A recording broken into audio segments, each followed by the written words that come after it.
Okay, everybody, welcome to the Boostly podcast, where I like to give hosts just like you the tools, the tactics, the training, and the confidence to get more bookings. I've got some special little videos to show you. So over about a month ago, I interviewed Brian and Kati from Overlooked to Overbooked. And a large part of the reason why you aren't getting bookings is because you aren't trying to appeal to your ideal guest. And there's so many ways that you are missing out on some things that you don't even realize.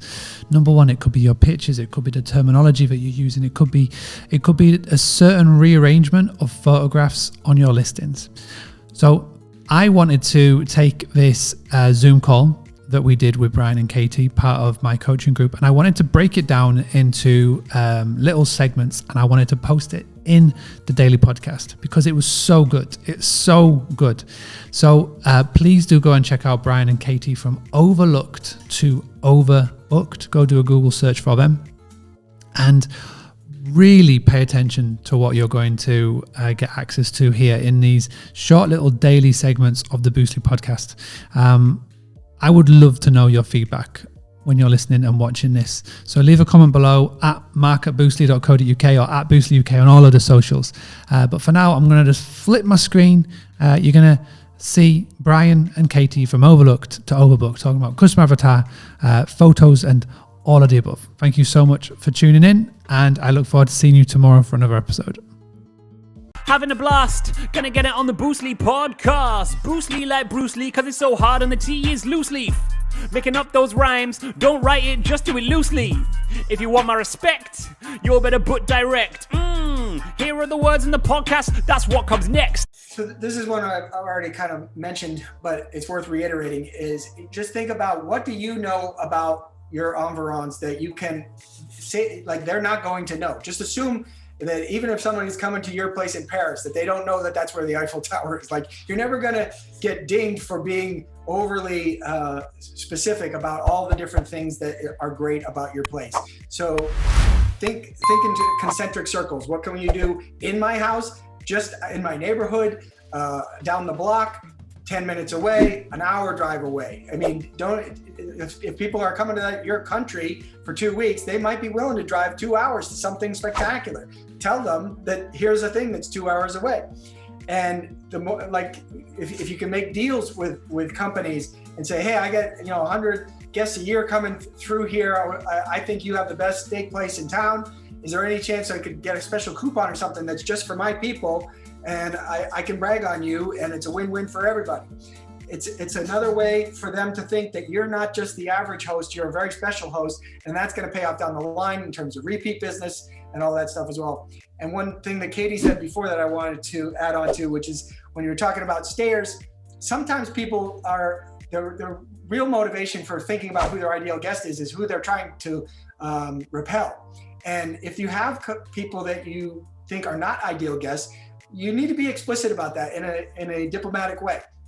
So babies, old people, partiers, pets, those are all niches that you could do very well if you decide to run right towards them.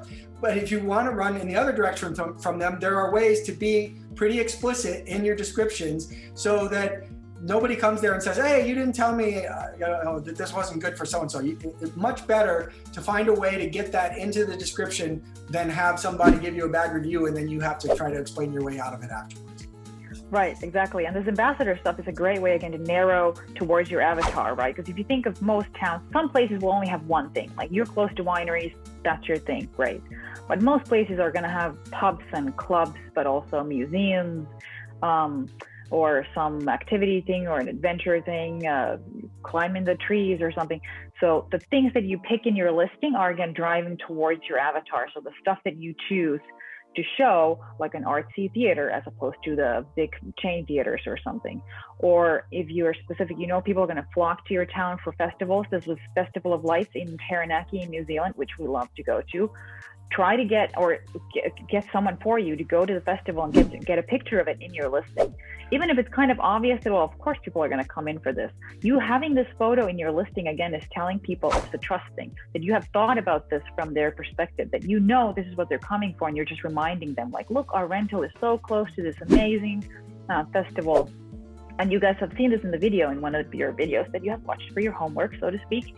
You talked about the trust and that you can build the more personal relationships between the host and the guest so that you can get good reviews, and so that people are more likely to just come to you as opposed to just trash you in your review because they didn't know something. Once you have that sort of a more personal connection, because who's going to complain about someone who feels like a friend, right? This is what you guys went over.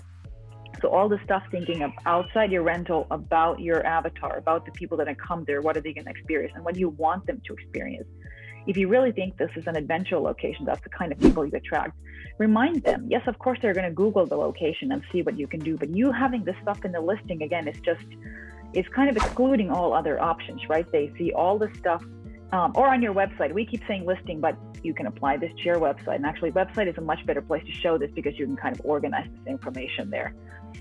But you want to get these photos there to remind people that, of all this wonderful stuff that you can do. And again, remember that sense of yearning. And one of the tricks about evoking yearning is finding these point of view shots. We've shown you a couple of them. So just from a photography perspective, you can almost sit in that chair, right? This is again from New Zealand. This is our favorite place. So we have a lot of New Zealand photos. I'm sorry, guys. Other places are great too, but New Zealand may be the best. Because you hit the nail on the head. You're setting the guest expectations before they've even arrived.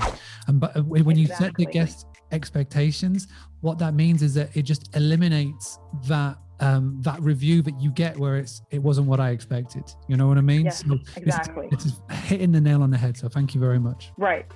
And here again, if you say like, enjoy this amazing view, you can tell that's kind of high, but in the caption, you can say like, hey, you have to hike this mountain and you have to be kind of physically okay to do it. So again, with the photos and the copy together, you can set the expectation for your avatar. If you're talking about families or people looking for romantic getaways or a bachelorette group or something, if you can't quite capture it in the photo, put it in the caption and vice versa.